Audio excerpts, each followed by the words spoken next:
Olá mais uma vez, sejam bem-vindos ao nosso encontro semanal, no qual abordamos os assuntos da lição da Escola Sabatina e este trimestre, como sabemos, ligados à unidade em Cristo.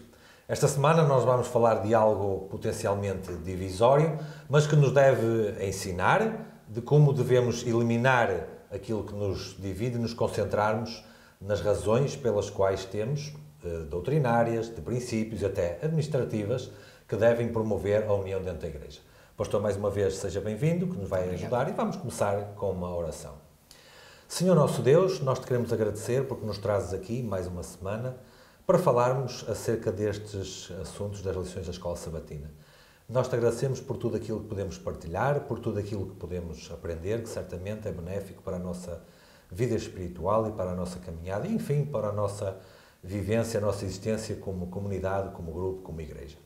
Que tu nos abençoes com tudo o que vamos dizer, para que possa servir de grande benefício para tirarmos princípios para a nossa vida e percebermos aquilo que deve ser a nossa atuação na Igreja. Amém. Isto nós te pedimos e te agradecemos em nome de Jesus. Amém. Amém.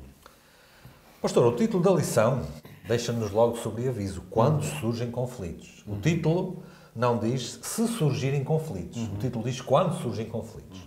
Porque quando nós olhamos para a história da Igreja, seja ela a Igreja do Novo Testamento ou a Igreja desde os tempos de Adão, sempre houve conflitos dentro da Igreja, sempre houve dificuldades que tiveram que ser ultrapassadas de uma ou de outra forma. No caso particular desta lição, desta semana, ela aborda especificamente o tempo da primeira Igreja, da Igreja primitiva, e vamos, de alguma forma, repetir, tentaremos explorar um bocadinho mais, mas vamos repetir um assunto que já tratámos no trimestre anterior quando falámos do livro de Atos. Porque o livro de Atos falava também de quando surgem conflitos e esta lição fala exatamente isso mesmo. O verso-ar desta semana, eu queria começar por aí, pastor. O verso-ar desta semana, que está em Gálatas 3, 27 e 28, diz assim: Porque todos quanto fostes batizados em Cristo, já vos revestistes de Cristo.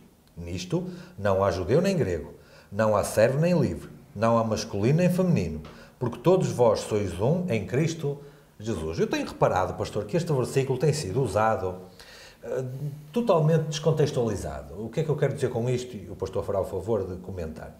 O que este versículo aqui está a dizer é que no contexto da oferta de salvação não há discriminação entre pessoas. Todos têm livre acesso, sejam homens, sejam mulheres, sejam judeus, sejam estrangeiros, ou gregos, como diz aqui, não é?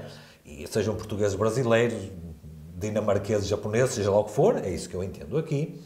Não há servo nem livre, ou seja, seja para quem é empregado, seja para quem é patrão, seja para quem era senhor, para quem era escravo, naquele tempo. Portanto, todos têm acesso a estar unidos em Cristo, recebendo o dom da salvação. O que me parece é que este versículo hoje há uma deturpação no seu entendimento e lê-se isto de uma forma que, seja lá quem for, seja em que condições for, pode fazer parte da Igreja, pode participar da Igreja, não há qualquer tipo de distinção, não há qualquer tipo de discriminação. Bom, a Bíblia de facto faz uma discriminação aqui, que podemos chamar uma discriminação positiva, seja lá o que for, porque embora a Bíblia ofereça livre salvação sem discriminação de classes, de pessoas, seja lá quem for, o facto de ser membro da Igreja obedece a um critério. O facto de desempenhar determinadas funções dentro da Igreja obedece a um critério. Então penso que devemos começar a estabelecer isto para lidar melhor com os conflitos que surgem. Porque ao usar um texto da Bíblia que nos diz que a oferta de salvação é para todos, isso não quer dizer que todos têm acesso a ser membros da Igreja, porque não têm. A salvação, ela vem para mim também, mas se eu disser que não reconheço o sábado e não quero guardar o sábado e não reconheço o casamento entre um homem e uma mulher, eu naturalmente não posso ser membro da Igreja. Eu estou discriminado, estou excluído, como isso e naturalmente.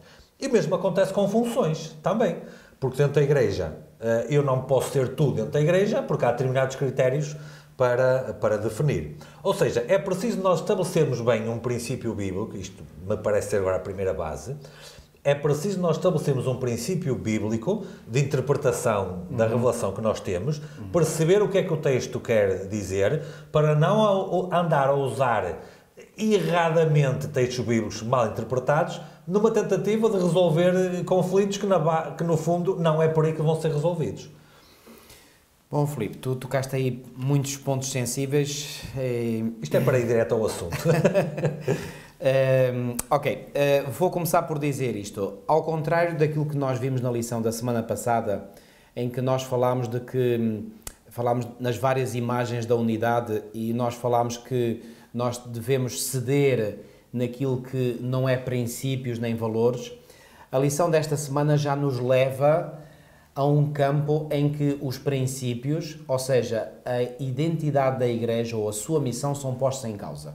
Portanto, aqui estamos a entrar num terreno muito sensível, um terreno que é potencialmente delicado.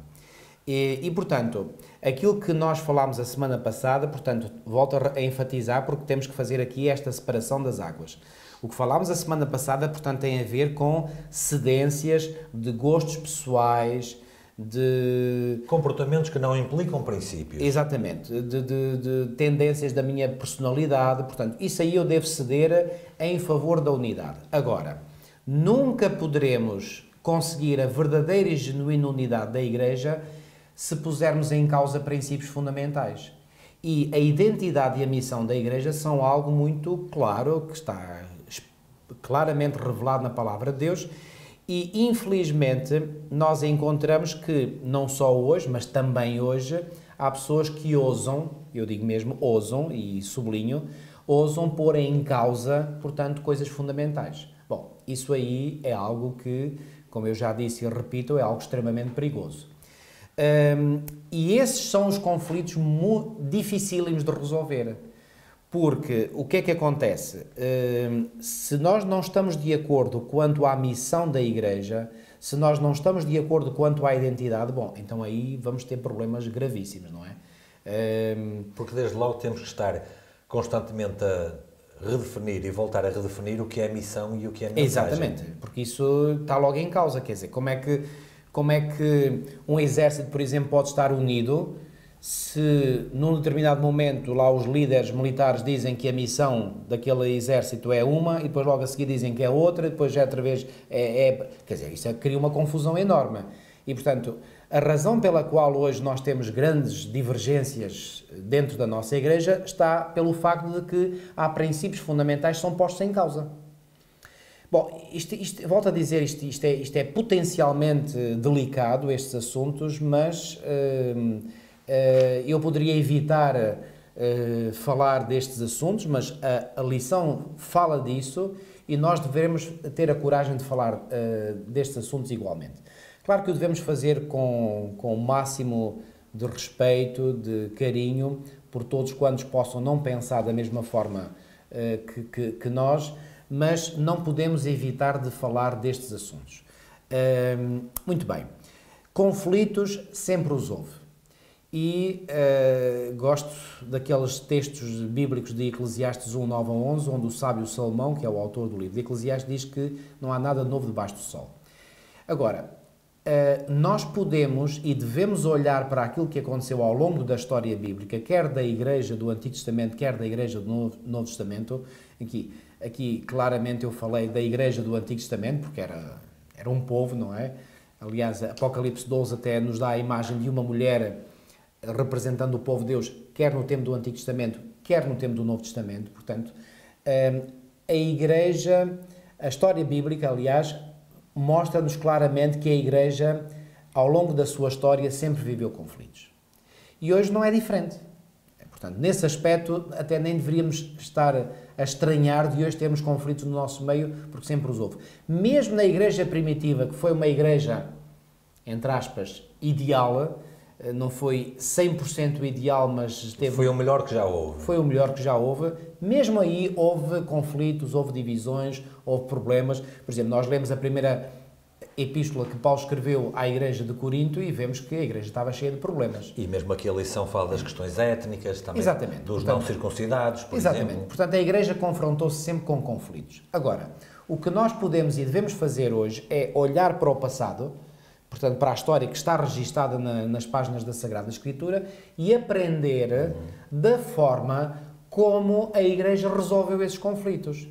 Eu gosto de me orientar sempre para a resolução dos conflitos. É mais importante, é importante nós identificarmos um problema. E percebê-lo. E percebê-lo, sem dúvida alguma. Mas não ficar aí, ou seja, andar aí a remexer e estar sempre a remexer no problema. Não, nós temos que encontrar forma de resolver o problema. E, portanto, quando nós identificamos um problema, devia ser sempre com o objetivo de resolver o problema. Há pessoas que parece que gostam de estar sempre a falar do problema em si e não gostam de partir para a resolução. Eu gosto de ser alguém que gosta de resolver os conflitos. E, portanto, a minha preocupação é eu olhar para o passado, para desse passado retirar lições de como resolver os conflitos. Bom, e quando eu analiso esse passado, há uma coisa que, volto a enfatizar, há uma coisa que não pode passar desapercebido, é que a Igreja sempre viveu conflitos. E é interessante, há conflitos que são muito semelhantes, conflitos que nós hoje como Igreja temos, são muito semelhantes a conflitos que houve no passado. Então ainda mais legítimo é nós olharmos para o passado e retirarmos lições para nós hoje como resolver esses conflitos. Bom, vamos em primeiro lugar identificar esses problemas. E logo aqui na lição de domingo, fala aqui desses preconceitos étnicos que surgiram no seio da Igreja primitiva. Que preconceitos étnicos foram esses? Bom, se nós lermos Atos capítulo 6 e logo no versículo 1, nós temos aqui, portanto, claramente mencionado que naqueles dias, multiplicando-se o número dos discípulos, houve murmuração dos helenistas contra os hebreus. Fala aqui de dois grupos étnicos, os helenistas, que eram os gregos, e os hebreus. E depois diz assim, porque as viúvas deles, ou seja, as viúvas dos helenistas, estavam sendo esquecidas na distribuição diária. Bom, o texto aqui não é específico ao ponto de nos dizer bom, aqui aparentemente, e digo bem, aparentemente, portanto, diz que as viúvas estavam sendo esquecidas. Mas há uma dúvida que aqui permanece. Será que as viúvas estavam de facto a ser esquecidas? Ou a percepção que os helenistas tinham era essa? Porque muitas vezes há uma diferença entre a realidade e a percepção da realidade. Por exemplo, todos nós conhecemos aquelas ilusões de ótica que há. Por exemplo, se eu tiver duas linhas paralelas e depois começar a fazer a partir ali do centro dessas linhas, a desenhar uma série de linhas, as linhas paralelas parece que fazem assim, fazem uma curvatura. É uma ilusão de ótica. Ou seja, as linhas estão direitinhas e são rigorosamente paralelas uma à outra, mas a forma como eu olho para essas linhas, as outras linhas provocam uma distorção da realidade e eu parece que vejo uma coisa, mas na realidade eu não estou a ver a realidade, estou a ver uma percepção da realidade que é diferente da realidade. Isto parece um bocadinho complicado, esta linguagem, mas eu vou ser mais específico. Eu posso ver um problema e olho para esse problema com uma dimensão, dou-lhe uma dimensão que o problema não tem em si. Por exemplo, eu na minha prática de vida como enfermeiro, muitas vezes fui confrontado com pacientes, doentes, ou muitas vezes até com familiares de doentes, que às vezes perante uma realidade, quer dizer, achavam que aquilo era muito mais grave do que na realidade era. E é natural, atenção, não estou a dizer isto como crítica, porque todos nós seres humanos temos essa tendência, eu também, claro, sou humano, como qualquer um de vós, e portanto a nossa tendência muito humana é às vezes, quando confrontamos um problema, olharmos para esse problema e vê-lo às vezes com uma dimensão muito maior do que ele na realidade é. Claro, quem é técnico de saúde já viu tantas vezes aquele problema ou aqueles problemas que pronto, já olha para aquilo com um olhar mais calmo, mais tranquilo. Porquê? Porque já está a pensar na resolução do problema. Ok, está aqui um problema, mas nós vamos resolvê-lo e a pessoa vai ficar boa. Ok? Mas a pessoa que está a viver o problema muitas vezes não tem essa percepção. Ok? Então o que é que eu quero dizer com isto? É que podia realmente haver este problema aqui que é mencionado, ou então seriam os helenistas que estavam, digamos... Mas tanto num caso como no outro temos um problema. Exatamente, era lá que eu ia chegar, Filipe. A má percepção também é um problema, um potencial conflito. Exatamente, eu ia lá chegar, mas pronto, tu adiantaste, não tem problema nenhum. Portanto, fosse o problema real ou fosse o problema derivado de uma má percepção dos helenistas, o que é certo é que havia ali um problema. Não interessa a causa, o problema estava lá. É que os helenistas percebiam que as suas viúvas estavam a ser, digamos, postas de lado, desfavorecidas em relação às viúvas dos judeus. E reparem, Porquê que isto pode ter acontecido? Precisamente porque os helenistas começaram a pensar, bom, como nós somos gregos, se calhar estamos a ser preteridos em relação aos judeus. E, portanto, está a dizer que os gregos perceberam ou entenderam que as viúvas gregas não recebiam tanto como as viúvas judaicas. Exatamente. E quer isso fosse uma realidade factual, quer fosse uma percepção, o que é certo é que o problema estava lá. Porque, reparem, os problemas não existem só de problemas factuais. A forma como nós interpretamos a realidade também pode conduzir a problemas. E, portanto, aqui, qual era a percepção que os gregos tinham? É que, talvez pelo facto de serem gregos, eram postos ou eram considerados como crentes de segunda classe, segunda categoria, em relação aos judeus. Será que vivemos hoje este problema na Igreja? Pois bem, infelizmente vivemos. Que seja factual ou que seja uma percepção, por exemplo, às vezes temos pessoas, sobretudo às vezes em congregações locais onde existem pessoas de várias nacionalidades. Por exemplo, eu já fui pastor de uma congregação que era muito multicultural. Por acaso não, ou graças a Deus, não tínhamos esse problema nessa igreja. Eu, pelo menos, nunca o detetei. Mas tínhamos pessoas portuguesas e tínhamos pessoas de outras nacionalidades.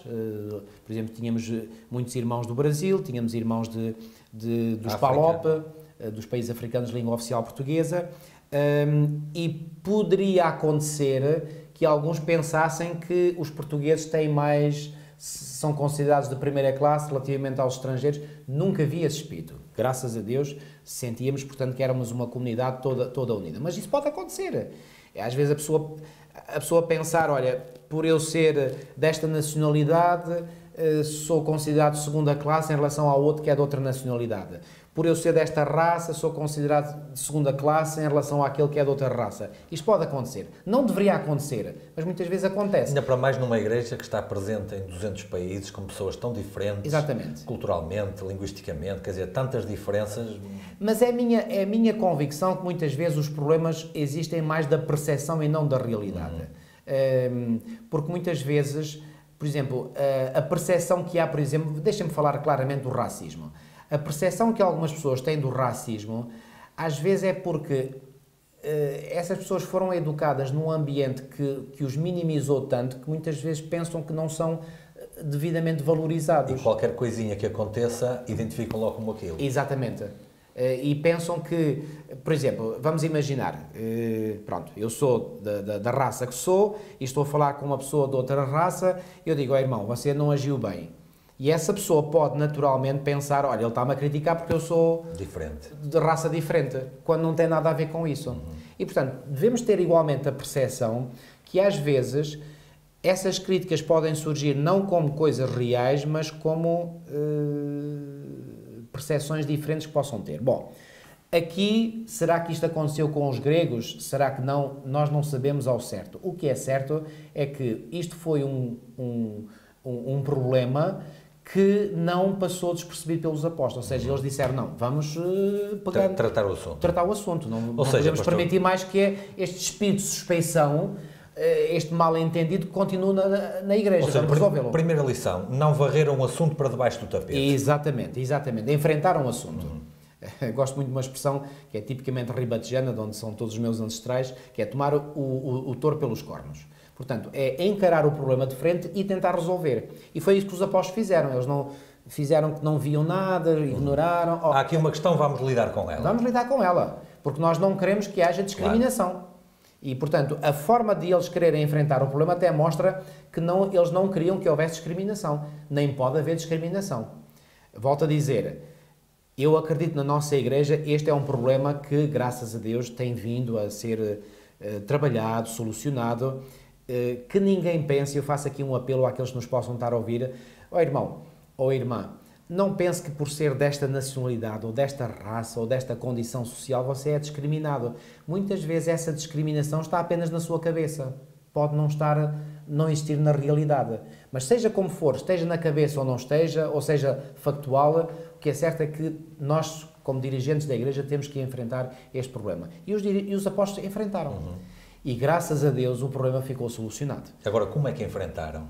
Agora, como é que enfrentaram? É a boa pergunta. Pois bem, Atos 6 nos diz que eles disseram, olha, nós não temos capacidade de nós podermos resolver o assunto, vamos ler o versículo 2, então os 12 convocaram a comunidade dos discípulos e disseram, não é razoável que nós abandonemos a palavra de Deus para servir às mesas. Portanto, pastor, quando diz aqui que os 12 convocaram a multidão dos discípulos, quer dizer que esta igreja não funcionava sob um regime papal que uma pessoa decide por todos. Exatamente. Ou seja, há um conselho, há uma representatividade, há um conjunto para tomar uma decisão. E repara, Filipe, os 12 até podiam dizer, nós é que somos apóstolos, nós é que andámos com Cristo, nós fizemos o curso de teologia... Nós é que vamos decidir. E nós é que vamos decidir. Não foi isso que eles fizeram. Chamaram um conjunto alargado da igreja. Exatamente. Diz aqui que convocaram a comunidade dos discípulos, ou seja, toda a igreja. Ou seja, isto seria um conselho de uma união, de uma divisão, de uma conferência geral, qualquer coisa, não é? E eles disseram, ok, temos este problema. Agora, claro que eles tiveram um papel certamente importante nesta reunião com a comunidade dos discípulos, mas não ignoraram a comunidade. Chamaram a comunidade a si e disseram, ok, estamos aqui com este problema. O que é que nós vamos fazer? Eles fizeram uma proposta. E a primeira proposta que eles dizem é, olha, não é razoável que nós abandonemos a palavra de Deus para servir às mesas. Eu estou convencido que nenhum deles, dos apóstolos, achava que servir às mesas era um trabalho de inferior ou menos digno. Nada disso. Simplesmente acharam que eles estavam tão dedicados à missão de pregar a palavra de Deus que não podiam permitir que nada ensombrasse esse trabalho. E quanto a mim, acharam muito bem. Ou seja, deveriam encarregar outras pessoas deste serviço, da distribuição diária, para terem o cuidado de que a distribuição era feita de forma realmente justa e equitativa. E eles disseram, vamos fazer o seguinte, e agora fazem aqui uma outra proposta pela positiva, mas irmãos, escolhei dentre vós 7 homens de boa reputação, cheios do espírito e de sabedoria, aos quais encarregaremos deste serviço. E quanto a nós, nos consagraremos à oração e ao ministério da palavra. O que é que eles estão aqui a dizer? Nós não vamos distrair-nos da nossa missão por causa disto. Agora, não vamos também ignorar o problema. Vamos escolher pessoas que estejam... Numa linguagem moderna, pastor, continuaram a fazer o que estavam a fazer e organizaram um comitê para atender àquele problema. Exatamente, exatamente. E agora, o problema vai ser solucionado, e vai mesmo, e eles, a missão deles não foi minimamente beliscada. Isto é uma lição extraordinária. E eu acho que há algo aqui, pastor, que eu não posso deixar de destacar ainda, então, pastor, que é no versículo 5 que diz assim, e este parecer contentou a toda a multidão. Exatamente. Nem vou ler mais. Agradou a toda a comunidade, diz aqui a minha versão. Sim. Ou seja, todos gostaram da forma como o assunto foi tratado e resolvido. O assunto foi tratado. E volto a dizer, para mim isto é uma lição muito importante pelo seguinte, como líder da igreja, muitas vezes sou confrontado também com problemas. Possam existir numa comunidade local. A pior coisa que eu poderei fazer é ignorar que o problema existe. Portanto, eu devo enfrentar o problema e, agora, não tentar resolver por mim mesmo. É reunir a igreja e dizer, ok, irmãos, há este problema assim e assim, vamos não estar tão concentrado no problema, mas vamos tentar resolver o problema. E quando chegamos a consensos alargados, isso para mim é a maior prova de que Deus esteve ali e nos ajudou a resolver o problema. Pastor, isto que nós falamos agora acerca deste assunto, já nos poupa muito trabalho ao falar acerca da entrada de não-judeus na igreja e da sua não circuncisão para entrar na igreja, porque o princípio é exatamente o mesmo. Ou seja, nomeadamente no caso da circuncisão, que foi um problema grande, que obrigou uma reunião de representantes de todo o lado da igreja de Jerusalém, não é? Já iremos falar isso mais à frente. Sim, mas o princípio é exatamente o mesmo. Ou seja, quando há uma dificuldade, junta-se a igreja para a representação da igreja falar e deliberar sobre o assunto. Mas agora aqui coloca-se uma questão. E deixa-me só acrescentar em favor disso que há um texto no livro de Provérbios que eu aprecio muito que diz, na multidão de conselheiros há sabedoria. Portanto, quanto maior for a representatividade da igreja, tanto melhor. Quanto maior forem as opiniões, que até podem ser divergentes, estiverem em cima da mesa, tanto melhor. Vamos analisar os prós e os contras, os argumentos, os contra-argumentos, e depois chegar a um consenso ali todos juntos. Agora, quando esse consenso é atingido, eu pessoalmente, mas agora aqui vou dar uma opinião muito pessoal, eu acho que revela algo de muito mau gosto alguém sair daquela comunidade e depois ir fazer o contrário daquilo que foi decidido em conjunto. Isso, sinceramente, eu acho que estas pessoas não estão a agir de boa fé. E isso, lá está, a minha sensibilidade pode e é seguramente diferente da sensibilidade de outros irmãos. E eu quero compreender a sensibilidade de outros, possam ter uma sensibilidade diferente da minha. Mas eu aqui também gostaria que os outros compreendessem a minha sensibilidade. Eu não vejo isso com bons olhos. Custa-me. Quer dizer, nós chegarmos a um consenso e depois alguém sai dali e diz: oh, decidimos todos assim, mas eu vou fazer à minha maneira. Desculpem, isso é tal trabalhar independente que a irmã White fala. É, e eu não consigo ter simpatia por uma pessoa dessas. Não consigo. Se estou errado, que Deus me ajude a ver melhor, mas eu não consigo ter simpatia por uma pessoa que, depois de uma decisão ter sido tomada em conjunto, decide seguir o seu próprio caminho. É porque aqui ainda temos outra questão, pastor. É porque aqui diz que, neste caso, o caso que nós falámos, não é? Da distribuição aos necessitados e às viúvas, neste caso, pareceu bem a toda a multidão, contentou toda a multidão. Mas pode acontecer que haja um assunto debatido, discutido, seja muito, seja pouco, e depois o órgão representativo que o discute toma uma decisão que não agrada a toda a gente. Pode acontecer isso. Claro. Mas há uma decisão que a maioria acaba por tomar. Acontece assim no Conselho da Igreja, acontece assim no Conselho Administrativo, em todo o lado. E se não há um respeito por isso mesmo, temos um problema. Olha, eu posso até dar um exemplo que, do que eu me recordo, houve duas situações, mas coisas simples, não envolvia princípios fundamentais, mas houve por duas vezes que eu me lembro no meu ministério de 20 anos que um conselho estava contra mim. Contra mim, ou seja, tinha uma opinião diferente da minha, é o que eu quero dizer. Eu simplesmente disse: irmãos, vocês são absolutamente livres de terem a vossa opinião e eu não quero que vocês mudem a minha opinião da mesma forma que eu não quero mudar a vossa opinião. Portanto, se vocês em consciência acham que é assim, decidam assim. E passou-se à votação e na votação todos estavam, portanto, a defender uma posição e eu fui o único que defendeu outra posição. A partir do momento em que a decisão foi tomada e que eu vi que era a decisão da maioria, eu simplesmente aceitei a decisão dos membros. Eu não estava de acordo com aquela decisão. E disse-o e apresentei as razões pelas quais não estava de acordo. Os meus argumentos ou não foram ouvidos ou as pessoas acharam que não eram válidos, não importa. As pessoas não quiseram. Têm o seu direito. Têm o seu direito. E como pastor só tinha que respeitar a decisão da maioria, porque eu sou um elemento no meio de outros elementos que formam o Conselho da Igreja, não é? Eu não tenho direito de veto. A menos que estivesse em causa um princípio fundamental. E mesmo assim, se eles quisessem ir contra um princípio, bom, aí a responsabilidade era deles, mas aí eles iriam sofrer consequências. Mas aqui não estava em causa um princípio fundamental. Mas isto para dizer o quê? Que quando se chega a um consenso, pois bem, a pessoa que está em minoria só tem que respeitar, portanto, a opinião da maioria. E se a maioria se a maioria não está no caminho certo? Bom, eu recordo, por exemplo, um exemplo bíblico em que aqueles 12 espias foram enviados para espiar a terra de Canaã. Ao regressarem, aqueles que fizeram um relatório negativo eram a maioria e aqueles que fizeram um relatório positivo eram a minoria, eram apenas dois, Josué e Caleb. E eu pergunto, Josué e Caleb, depois de verem que a maioria tinha uma opinião divergente da deles, e essa opinião da maioria prevaleceu sobre o povo, eles saíram do povo, disseram: já que vocês não concordam com a nossa posição, nós vamos embora e deixamos o povo. Ou então vamos nós dois sozinhos, fazemos nós como queremos. Não. Ou seja, o que é que aconteceu? Eles permaneceram no povo e mais, eles próprios sofreram na pele as consequências da má decisão. As consequências da má decisão. Isto é uma lição para mim da máxima importância.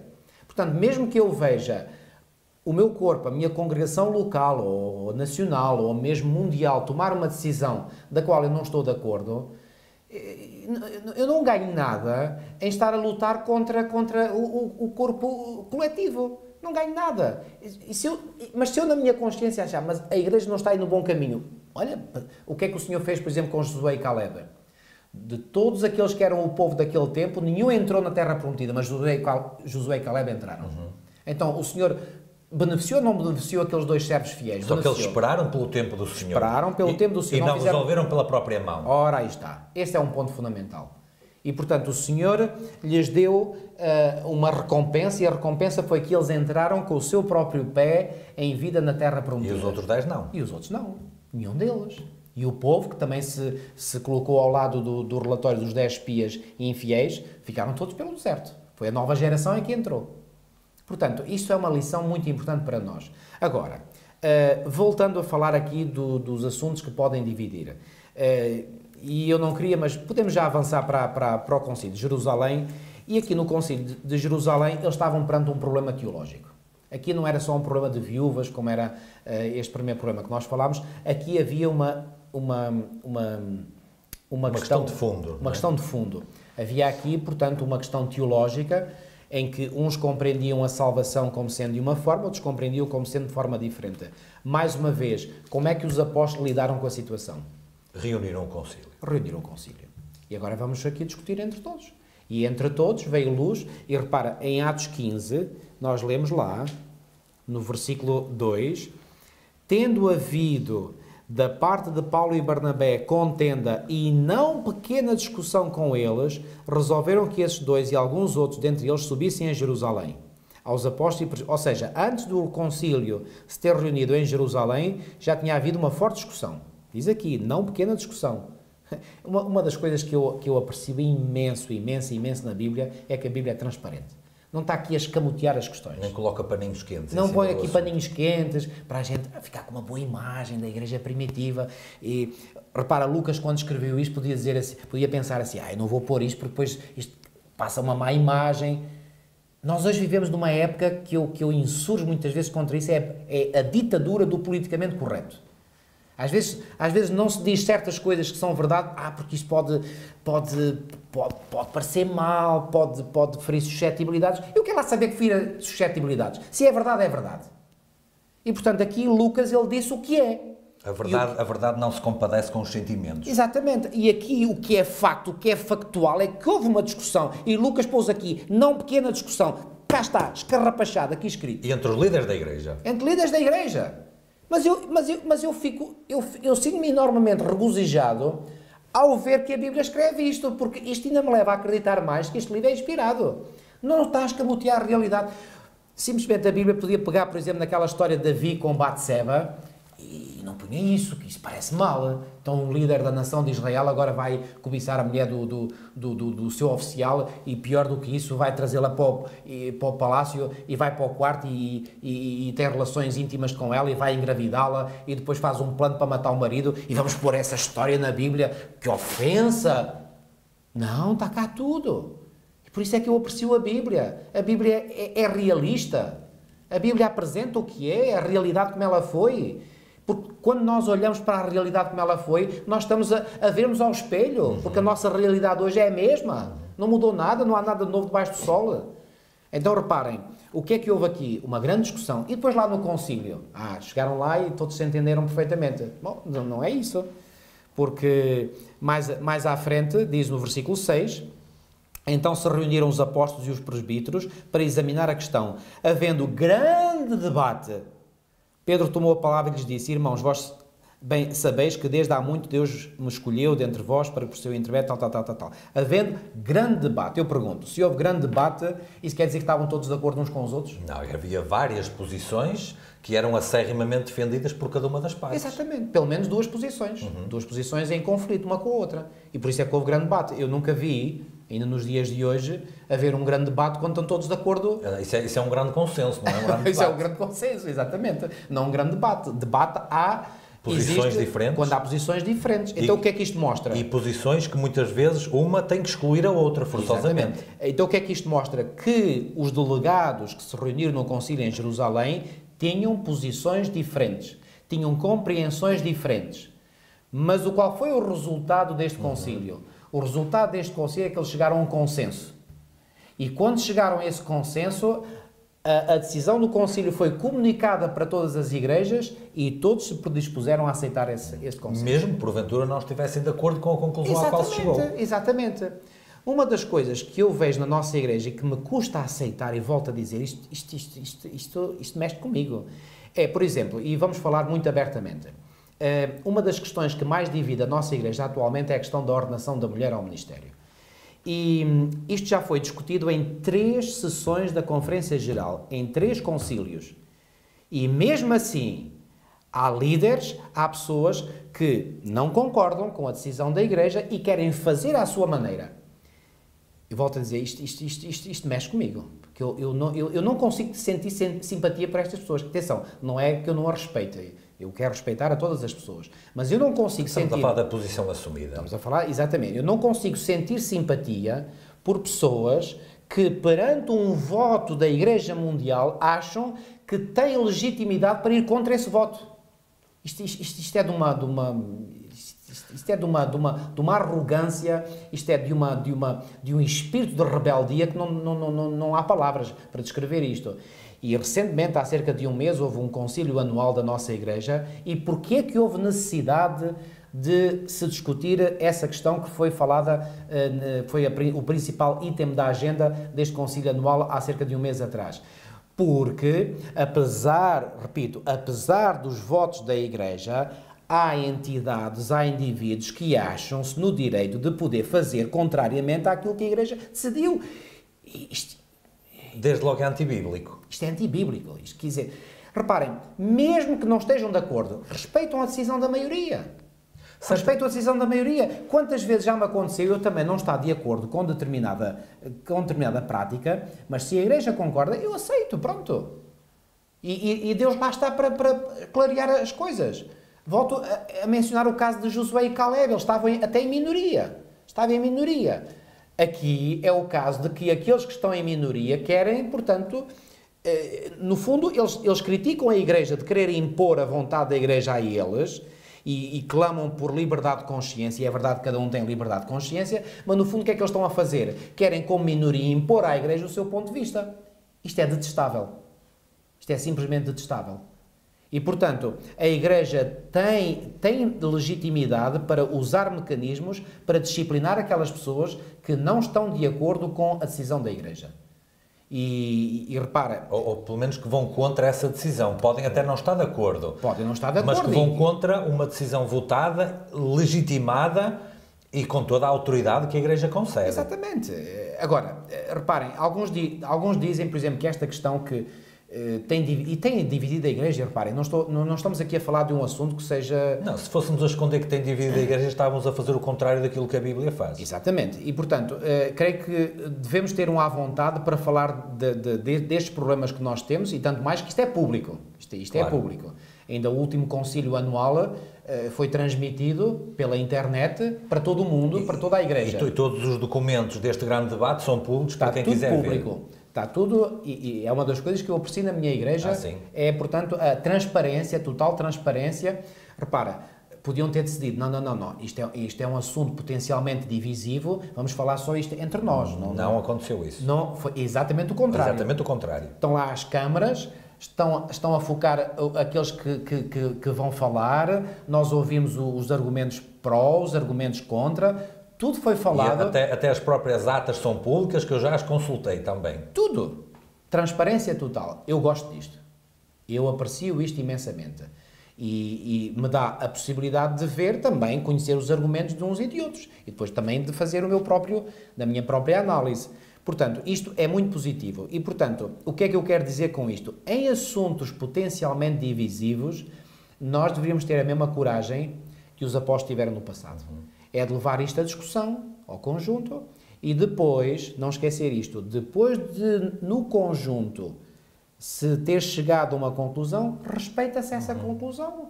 Pronto, é tudo. Eu faço uma pergunta, mas eu não pastor. Concordo, não importa se eu concordo, se não concordo. A Igreja decidiu assim, pronto, eu aceito que é assim. Deixa-me fazer uma pergunta para transportar isto para a realidade da Igreja local, que no fundo é a realidade da esmagadora maioria dos que estão a acompanhar.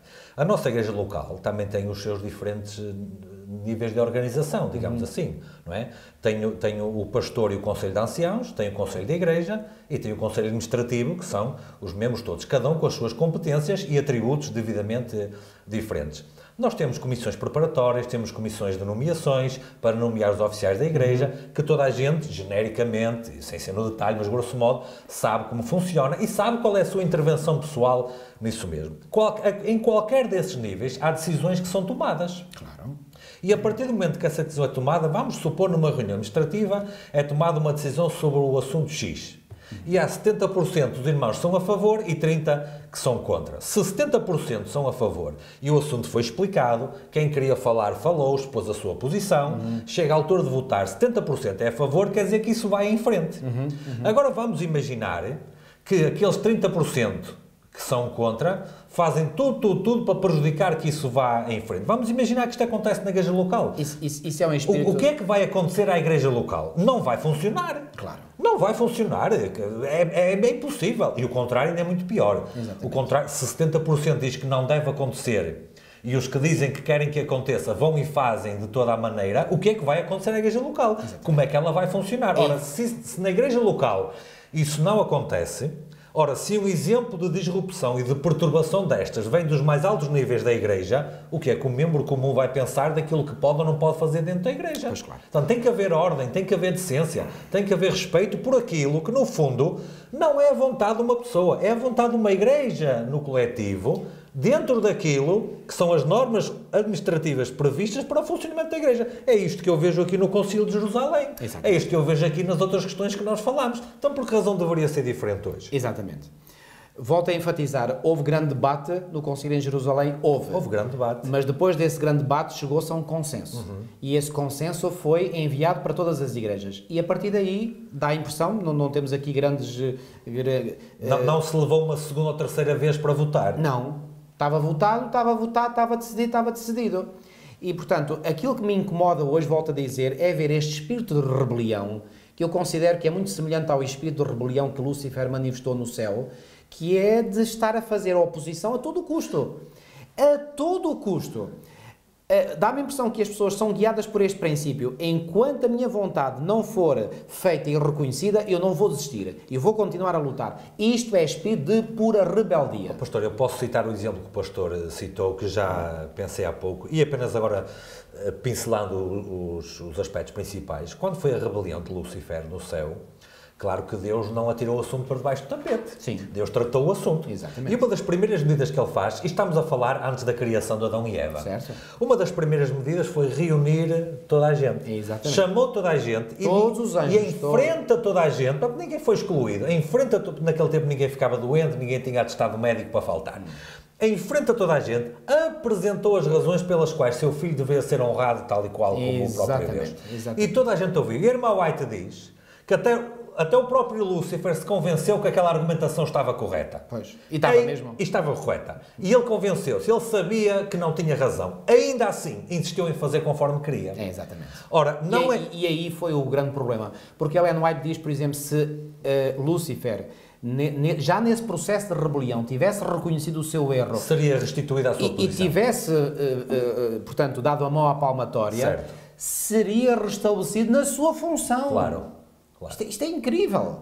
Mas porquê que ele não foi restituído? Porque ele não quis. Porque ele quis continuar naquele espírito de rebelião. Eu tenho que levar o meu objetivo até ao fim. Ou seja, apesar daquilo que o concílio decidiu, eu quero assim e eu vou fazer assim. Exatamente. E, portanto, eu não consigo dissociar aquilo que está a acontecer hoje na nossa igreja deste espírito de rebelião manifestado no céu. Vejo em muitas destas pessoas este espírito de rebelião dizer, não importa o que a igreja decidiu, eu vou com a minha avante e a minha tem que levar avante e tem que prosseguir e não importa nem que passe por cima deste e daquele e ordene mulheres contra a vontade da igreja, mas isto tem que ir avante e esta causa é que tem que ganhar. Eu não tolero esse espírito. Pastor, eu aqui faço uma pergunta muito séria, pastor. Isto é terrível, isto incomoda-me grandemente. Eu tenho que fazer uma pergunta muito séria. Esse tipo de comportamento, tendo em conta estes exemplos bíblicos que nós vimos, tendo em conta a origem de todo o mal na pessoa de Lúcifer e que ele depois extrapolou para os seus adeptos e para este mundo e tudo mais.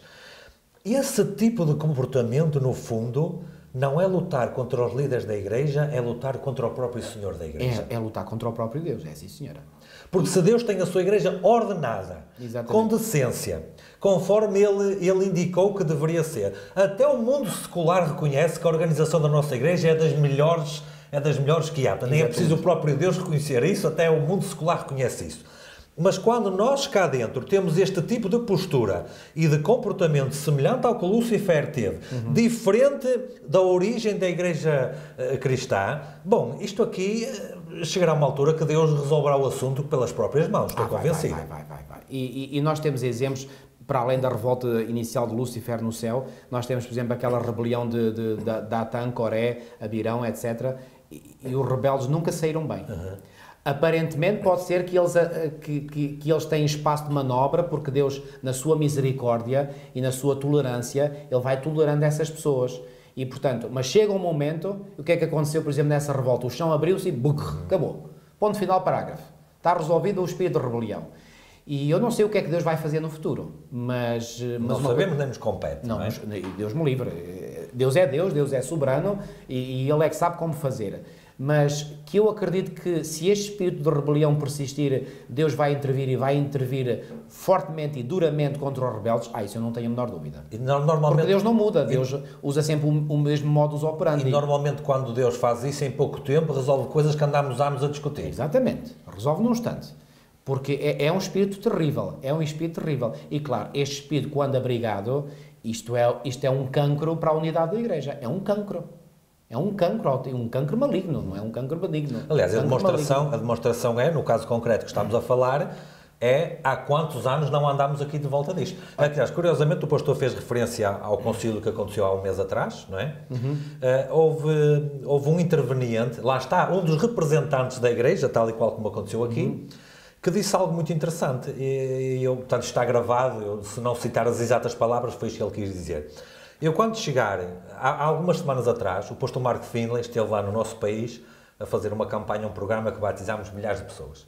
Quando eu chegar lá, novamente, depois deste concílio, ninguém me vai me perguntar o que é que decidiram sobre este assunto. Vão-me perguntar quando é que o Mark Finley vem outra vez para fazer outra coisa igual. Portanto, isto é o que importa, isto é o que as pessoas querem saber realmente. É a missão. Isto é o que devia ocupar a grande audiência das nossas reuniões de Conferência Geral, União, Igreja Local. E eu vou ter mão que disse, por favor, resolvam isto, que eu estou cansado. Se é para vir aqui por causa disto, eu não venho mais. Exato. Ou seja, a Igreja, aqui no livro de Atos, capítulo 15, como o pastor disse, resolveu o problema, não terá agradado a toda a gente. Exatamente, o que é natural. Pastor, natural, há questões administrativas, e preste bem atenção, administrativas, não teológicas, administrativas na Igreja, com as quais eu não estou de acordo. Não estou de acordo. Agora, ninguém me vê a gravar vídeos semana após semana, mês após mês, ano após ano, a falar sobre isso, que a Igreja devia mudar, porque eu acho que não devia ser assim. Porque não é essa a postura. Não estou de acordo nos sítios locais, e eu digo porque é que nos sítios certos, e eu digo porque é que não estou de acordo. Se a maioria não estiver de acordo comigo, tenho que me calar e respeitar aquilo que a maioria faz. Foi isto que aconteceu aqui em Atos capítulo 15. E o que é que a nossa fé é prejudicada por uma postura destas? Em nada. E a unidade da Igreja é beneficiada. Exatamente. Repara, eu não acredito que a fé de Josué e de Caleb foram afetadas porque eles tomaram uma atitude de submissão à vontade da maioria. A fé deles não foi afetada. Claro. E temos a certeza absoluta que não foi, porque eles permaneceram até que o povo entrou em Canaã. Portanto, o Senhor protegeu a fé deles. Portanto, não pense, irmão, que tem que, para manter a sua fé, tem que lutar pelos seus ideais e por levar aquilo avante. Não vai a lado nenhum. É estar a lutar contra o próprio Deus. Portanto, a Igreja decide de uma maneira, mesmo na eventualidade que a Igreja esteja errada, aceita, olha, vamos deixar as coisas nas mãos de Deus, a Igreja decidiu assim na sua maioria, pronto, ok. Eu não vou sair da Igreja por isso. Eu vou cá continuar. Josué e Caleb dão-me esta lição. Eles continuaram dentro do povo. E a seu tempo o Senhor esclareceu tudo e fez justiça. Pastor, há um outro assunto que eu queria dizer que tem a ver com o assunto que falámos na semana passada, dentro neste contexto. Há pessoas que temem pela Igreja, porque veem estas disputas, veem estes problemas, estas dificuldades que existem e são claríssimos, como vimos, e temem pela Igreja. Eu temeria pela Igreja se a cabeça da Igreja fosse algum presidente ou fosse algum homem. Isso eu temeria pela Igreja. Portanto, eu queria dizer, se porventura alguém se deixa influenciar, porque é natural, não vou dizer que não, se deixa influenciar e fica temeroso, porque vê uns a empurrar para um lado, outros a empurrar para o outro, porque vê claros sinais de rebelião, não há outra palavra, claros sinais de rebelião, que neste momento é apenas e só administrativa, reconheço, não é? Bem, embora derive de uma questão teológica, não é? Deriva, isso, já que falaste nisso, esta questão aqui, bom, todos reconhecem que este último voto tomado no Concílio Anual, embora o voto tomado foi sobre uma questão administrativa, isso é claro, mas todos reconhecem, quer os que estão de um lado, quer do outro da barricada, reconhecem que a grande questão que é geradora de controvérsia é uma questão de fundo, que é a ordenação da mulher. Pronto. E aí é uma questão teológica. Alguns pensam que não é, que é uma questão meramente cultural, que é uma questão administrativa, não é, é teológica. Eu próprio, agora vou dar aqui o meu testemunho, eu durante muitos anos eu ignorei essa questão. Pronto, nunca me chamou a atenção, não me cativava, pronto, para ser franco. Havia outras coisas que me preocupavam a mente, era o estudo das profecias, era o estudo de assuntos, nunca me preocupei. Eu lembro, por exemplo, quando eu estive presente na sessão da Conferência Geral que se realizou em Utrecht, na Holanda, em 1995, e na tarde em que se fez a votação sobre esta questão da ordenação da mulher, houve um professor meu de teologia que me encontramos lá, cruzámos num corredor, e ele me aborda e diz, então, qual é a tua opinião sobre a votação que aconteceu? E eu disse, eu sou neutro, não tenho opinião. E na altura não tinha mesmo. Mas, entretanto, quando em 2010 foi votado que este assunto deveria novamente ser estudado, eu pensei para comigo, outra vez? Isto precisa outra vez... E eu depois compreendi que Deus até permite que o assunto voltasse a ser discutido, porque, entretanto, passou-se uma geração, ou quase, não é? E se calhar algumas pessoas ainda não tinham avaliado este assunto a fundo, eu era uma delas. E então eu pensei, outra vez a igreja vai discutir isto? E pá, já. Pensei para comigo, não disse a ninguém. Isto já cheira mal, já chega, não é? Mas ao começar a ver a reação daqui, a reação dali, eu comecei a ver, não, eu não posso mais ser neutro neste assunto, eu tenho que estudar por mim mesmo. E qual não é o meu espanto quando eu começo a estudar e a ver, pá, isto afinal... Isto não é assim tão inocente como eu pensava à primeira vista que era. E comecei a ver umas posições, comecei a ver outras, a analisar aqui, a analisar ali, e disse, uau! Até eu fiquei, confesso, eu fiquei boquiaberto ao ver que o assunto era muito mais profundo do que eu próprio imaginava que era. E finalmente cheguei à conclusão que este assunto é mesmo bíblico. E cheguei à conclusão que, na Bíblia... Deus não dá a mínima indicação de que a função da liderança deva ser exercida por mulheres. A função da liderança é uma função que Deus deu ao homem. Ponto final, parágrafo. Eu sei que há pessoas que ao ouvir isto contestam, mas eu faço aqui uma outra pergunta. A quem é que deu, a qual dos géneros é que Deus deu a função da maternidade? Ao género masculino ou ao género feminino?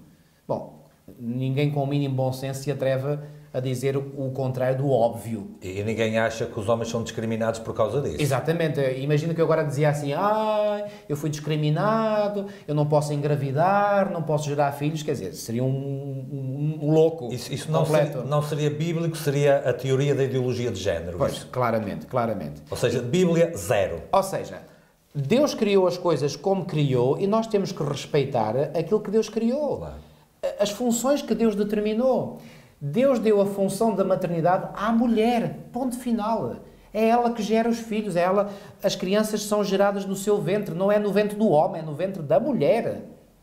E a pessoa que acha que isto deva ser invertido, só há uma forma de falar dessa pessoa. Essa pessoa é louca. Ponto final, parágrafo. Desculpem, não estou aqui com meias palavras. O que é. A função da maternidade foi dada pelo Criador à mulher.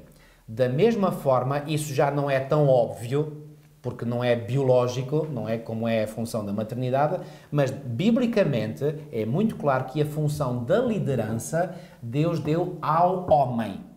Ponto final, parágrafo. Agora, pode haver discussão sobre o que é liderança? Pode e deve. Porque a liderança, na palavra de Deus, não é a liderança que nós, seres humanos, muitas vezes imaginamos. Para nós, ser líder é eu posso, mando e quero. Não é essa a liderança bíblica. Quando Jesus disse, por exemplo, alguém contesta aqui que Jesus Cristo é o supremo líder da igreja? Ninguém contesta isso. No entanto, o próprio Senhor Jesus, quando esteve nesta terra, disse, o Filho do Homem não veio para ser servido, mas para quê? Para servir. Então, o supremo líder não é servido, serve. Então, aquele que é o líder não ocupa a função da liderança para ser servido. Ele ocupa a função da liderança para servir. Ou seja, isso é que é ser líder. Liderança não é um privilégio, é uma responsabilidade. É uma responsabilidade, uma grande responsabilidade. Então, quando se diz que o homem é o líder para servir, não é para ser servido. Não é para a esposa e os filhos estarem ali a fazer tudo ao Senhor. Não, ele é que é o que serve a família, a esposa e os filhos. Isto é ser liderança. E essa liderança é dada ao homem, não é à mulher. Quando, por exemplo, Adão e Eva pecaram no jardim do Éden, a quem é que o Senhor foi pedir contas em primeiro lugar? Adão perguntou-lhe primeiro. Foi a Adão. Só perguntou a Eva quando Adão empurrou as culpas para Eva. E depois de ter respondido. Depois de ter respondido. Mas, repara, podíamos dizer, porquê que o Senhor não foi procurar primeiro Eva? Eva até foi a primeira a pecar, sim ou não? Mas Adão é que era o líder ali. Exatamente. Deus poderia ter ido falar primeiro com Eva, porque ela foi, em sequência cronológica no tempo, ela pecou primeiro do que Adão.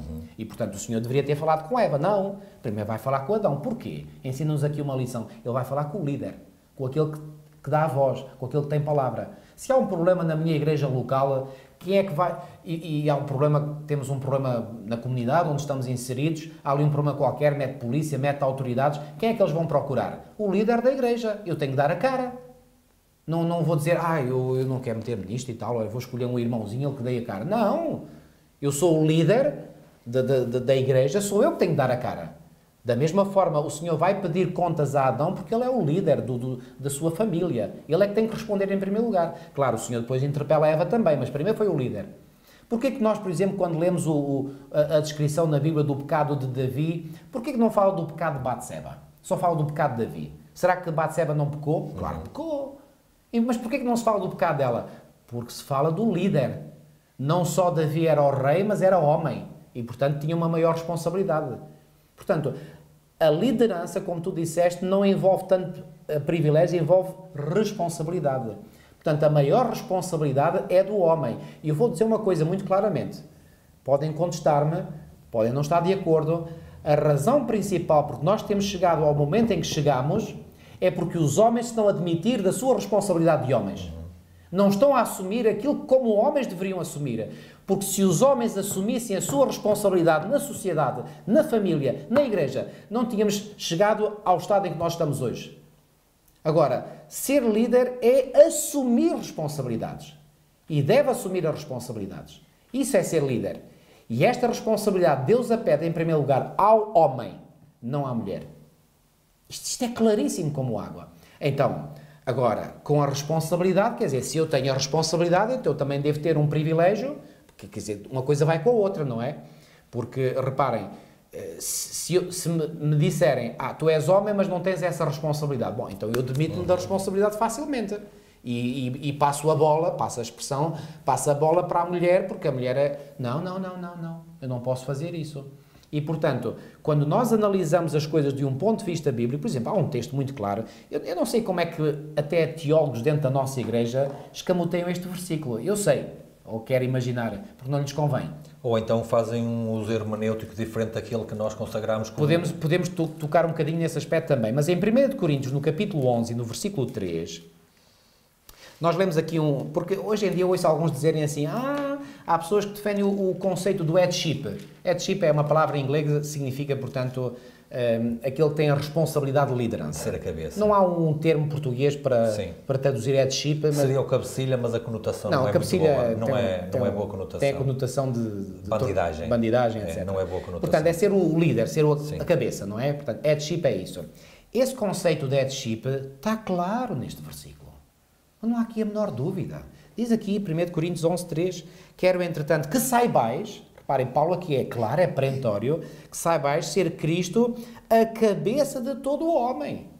Eu pergunto, qual de nós, com o mínimo bom senso, põe isto em causa? Que Cristo é realmente a cabeça, o líder de todo o ser humano? Ninguém com o mínimo bom senso põe isso em causa. E depois ele diz mais à frente, e Deus, na parte final do versículo, e Deus, a cabeça de Cristo. Então parece não. Aqui diz claramente que o pai tem, em termos de função, tem a primazia sobre o filho. Em termos de função. Mas o que é que diz aqui no meio deste versículo? E o homem, a cabeça da mulher. Ou seja, o pai tem a primazia sobre o filho tem a primazia sobre o homem tem a primazia sobre a mulher. É exatamente isso que Paulo está aqui a transmitir. Agora, o que é que acontece com alguns? Leem a primeira parte do versículo e dizem, sim, amém. Cristo é o líder de todo o ser humano. Chegam à última parte e dizem, sim, amém. O pai tem a primazia da liderança sobre o filho. Mas quando chega à parte do meio, que o homem tem a primazia... isso não. Então, amigos, sejamos coerentes. Então, porquê é que nós aceitamos um princípio, o princípio do headship, da liderança, para o caso de Cristo, e não aceitamos o princípio da liderança do homem sobre a mulher? Porquê? Porque estamos influenciados pela cultura. E muitas vezes vem esse argumento, isto é uma questão cultural. Pois é cultural, mas é cultural para o lado daqueles que defendem a liderança da mulher. Porque a nossa sociedade corrompeu esse princípio da liderança masculina. Portanto, nós vivemos hoje numa sociedade, devido sobretudo aos valores ou à falta deles, melhor dito. Ou aos novos valores, aos talvez. Novos valores, e valores entre aspas. Que não bíblicos. Que é de dizer, é tudo igual.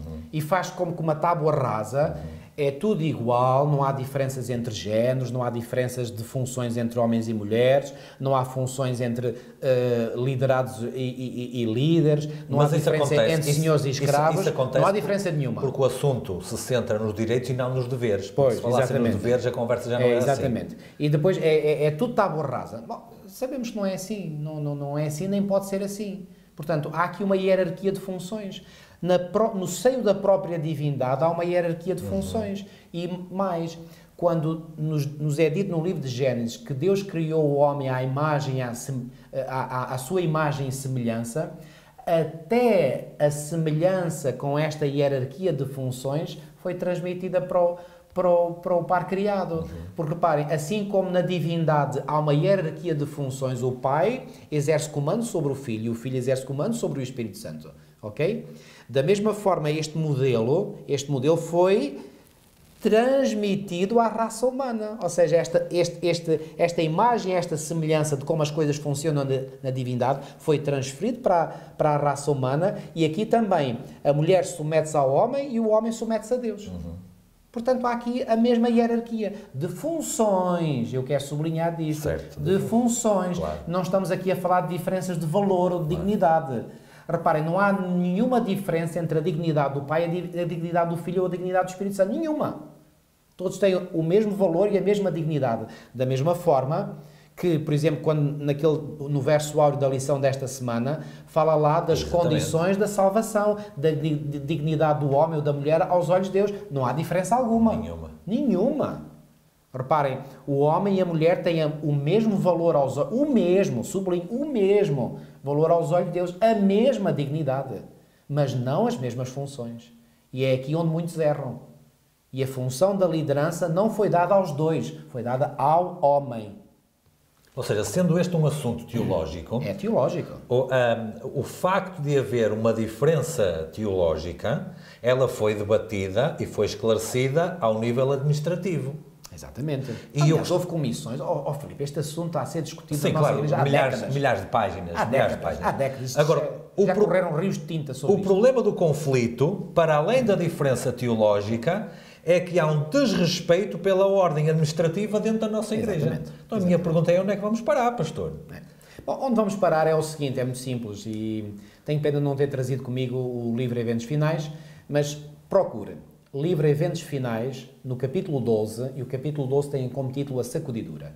E lá diz, logo na primeira parte, ou na primeira página desse capítulo 12, tem lá uma citação de Ellen White, em Mensagens Escolhidas, volume 2, página 114, se não estou em erro, diz assim: introduzir-se-ão divisões dentro da Igreja, desenvolver-se-ão dois partidos.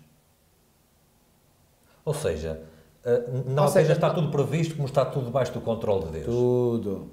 Ou seja, estamos a ir para onde? Estamos a ir para uma situação em que cada vez mais esta divisão será cada vez mais evidente e os partidos serão cada vez mais claros dentro da Igreja. Isso... Mas eu não terminei a frase. É isso que se calhar eu ia perguntar acerca disso. É que o resto da frase diz: o trigo e o joio crescerão juntos até à ceifa. Então reparem, o que é que acontece na realidade? Agora vamos atualizar isto. O que acontece na realidade é que, como Jesus disse, dentro da Igreja há trigo e joio. E segundo o próprio Jesus, na interpretação que ele próprio deu da sua parábola, e está em Mateus 13, e em Mateus 13, e no versículo 38, lemos o seguinte, Mateus 13, 38. O campo é o mundo, a boa semente são os filhos do reino, os joios são os filhos do maligno. Então, repare, o que é que vai acontecer? O que vai acontecer é que, à medida que estes dois grupos vão amadurecendo, e agora aqui eu vou usar a imagem da agricultura. Não sou um especialista em agricultura, mas também acho que isto não é muito difícil de compreender. quando o joio e o trigo são verdes, estão ainda num processo, digamos... De maturação. Antes da maturação, portanto, de desenvolvimento, não dá para reconhecer muito bem a diferença entre uma erva e a outra. Ou seja, agora, à medida que começam a crescer e, sobretudo, a amadurecer, então aí é que a diferença começa a ser cada vez mais nítida. O mesmo vai acontecer dentro da igreja. Então o pastor está-me a dizer que, profeticamente, estes conflitos podem até manter-se. Aumentar. E acentuarem-se. Acentuarem-se. Exatamente. Ou seja, o que é que vai haver? Há um grupo que vai ficar cada vez mais unido entre si e há outro grupo que vai ficar cada vez mais unido entre si, mas entre este grupo e este grupo o fosso é cada vez maior. Isto é o que vai acontecer. E, portanto, quando nós falamos de unidade da igreja, nunca podemos esquecer deste conceito que é bíblico. Ou seja, se estivermos à espera, Ellen White tem uma frase, agora não me lembro em que livro é, que diz, se estiveres à espera que haja um reavivamento em toda a igreja, esse tempo nunca virá. Nunca virá, nunca vai acontecer. E não vai acontecer porquê? Porque há um grupo de pessoas que nunca serão reavivados. Que grupo é esse? É o grupo do joio. Ou seja, agora, atenção, não nos compete a nós, e ai de nós, que tentemos saber quem é joio e quem é trigo. Bom, vamos imaginar que todos são trigo. Mais vale pecar por misericórdia do que pelo lado da justiça. Não nos compete a nós andar a querer, ai, aquele é joio, ai, aquele... Não. Isso é assunto que... Claro, os anjos do Senhor mandados por Deus é que vão depois eles é que se encarregam desse assunto, isso não é negócio para mim. A preocupação é tentar ser trigo, essa é que é a preocupação. Isso sim. Portanto, eu não estou preocupado quem é que dentro da igreja é joio. Isso não me interessa, não é assunto meu. Claro, Deus que defina quando entender por bem. Deus é que é o soberano juiz. E agora, atenção, nós, adventistas do sétimo dia, os que quisermos ser genuinamente, temos de ser coerentes com a nossa teologia. Uma doutrina bíblica que é única no mundo cristão e que só os adventistas do sétimo dia aceitam é a compreensão que nós temos do ministério de Cristo no santuário celestial. E aquilo que o Senhor está fazendo na última fase do seu ministério no santuário celestial é um juízo. E que juízo é? Nós identificamos como juízo investigativo.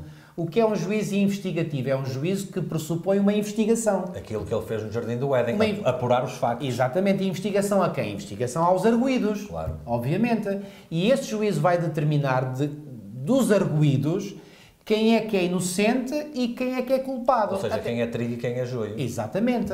Então, se nós sabemos essa doutrina, apliquemos-la nós mesmos. Portanto, o juízo investigativo está neste momento a realizar-se no santuário celestial. Aleluia, louvado seja Deus por isso. E, portanto, isso não é meu business. Isso é business de Deus. Claro, a minha vida é que é o meu business. Exatamente. E, portanto, eu não estou preocupado com quem é que é o joio cá dentro da igreja. Agora, eu não posso, com o conhecimento que a Bíblia me transmite, eu não posso deixar de estar consciente de que, porque há trigo e há joio, esse trigo e esse joio são potencialmente incongruentes um com o outro. Portanto, não dá Chocam entre si. Chocam entre si.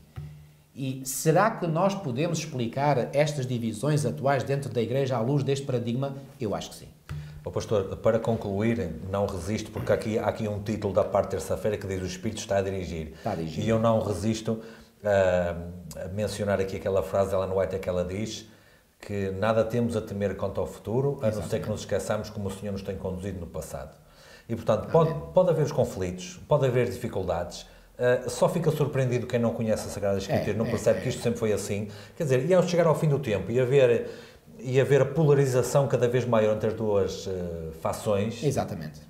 Quer dizer, o Satanás vai intensificar os seus ataques, portanto, ainda vai ser maior as divisões, provavelmente. Filipe, permite-me terminar, e acho que podemos fechar com chave de ouro, com o texto que está em 1 Coríntios capítulo 11, e eu vou pedir que leias na tua versão, porque a minha versão talvez não...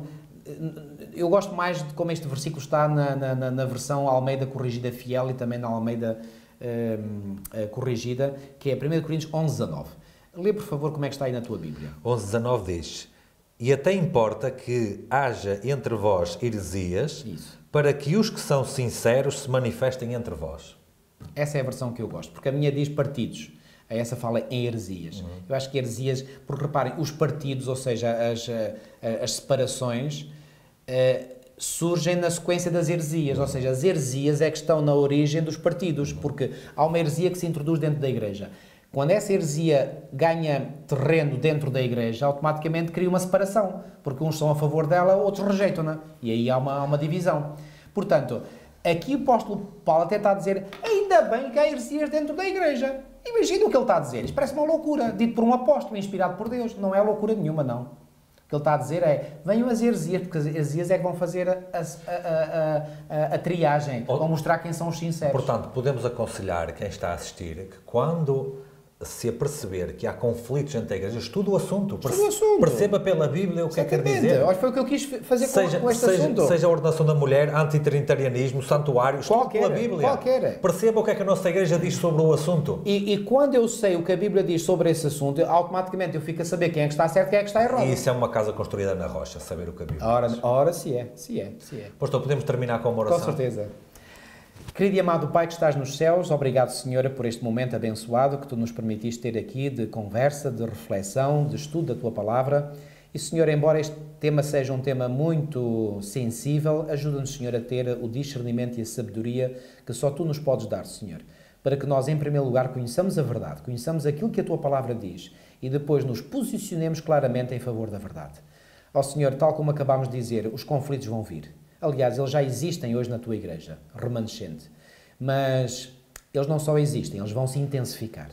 E, Senhor, ajuda-nos para que nós saibamos muito bem o que é a verdade, para nos podermos posicionar pela verdade e assim marcarmos claramente qual é o campo em que nós estamos. Ó Senhor, eu sei que aqueles que nos estão a ouvir são pessoas que querem temer a Ti, querem temer a Tua vontade, então, Senhor, ajuda-os a fortalecerem-se na verdade, para que ao serem fortalecidos na verdade, eles fiquem tão firmes, tão convictos daquilo em que creem que nada nem ninguém os possa fazer sair ou arredar pé da verdade. Abençoa-nos a todos nós, tudo isto nós te pedimos e pela fé te agradecemos em nome de Jesus. Amém. Nós voltamos na próxima semana com mais um estudo. Até mais.